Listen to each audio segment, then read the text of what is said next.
mag-live sana kung matutulog ako. Gusto lang magbigay ng diamond sa akin. Harvest tayo guys. Yan, harvest natin 5 yellow balls.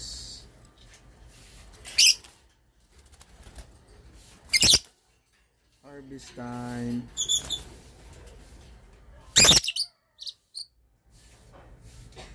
Kung napapansin nyo guys, hindi pa kompleto yung likod nila. Sobrang init kasi dun sa ano nila guys, kasi 5 sila dun sa nest box. Kaya laki pati nila oh.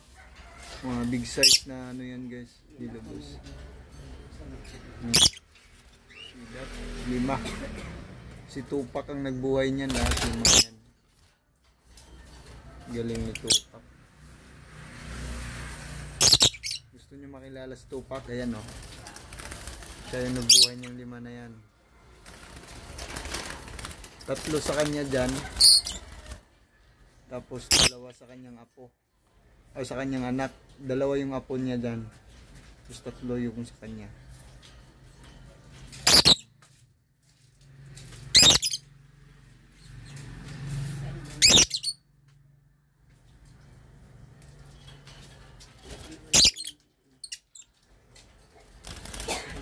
Ganda. Lalo na pag nakumpleto na yun ano yan, kanilang balahibo.